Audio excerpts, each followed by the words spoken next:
Nagbigay ng reaksyon ng kapamilya actress na si Kyra Balinger kaugnay ng isyong binastos umano siya ng kapuso actress na si Faith Da Silva.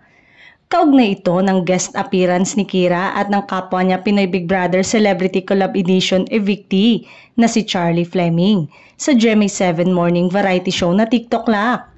Si Faith ay co-host sa Kapuso program. Sa April 24, 2025 episode ng TikTok Lock, sumabak sina Kyra at Charlie sa Sang Tanong Sang Sabog segment ng show, ang game mechanics, pasasabugan ng pulbos sa mukhang player sa bawat maling sagot nito sa tanong.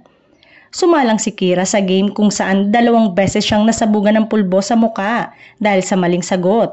Nang matapos na ang laro, inanyayahan ni Faith sina Kyra at Charlie na i-promote ang ongoing PBB edition. Si Charlie ang unang nag-promote ng reality-based show. Nang iabot kay Kyra ang mikropono, hindi siya agad nakapagsalita dahil tila nagre-recover pa ito mula sa laro nang magsimula ng magsalita si Kyra. Naputol ito dahil nagsalita si Faith para sa commercial cue. Isang netizen ang nag-repost ng video clip ng insidente sa social media. Malinaw na ginawa nito ng intriga dahil sa caption nitong Kyra Balinger binastos ni Faith Da Silva sa TikTok Lock. Umani ito ng maraming komento mula sa mga netizen.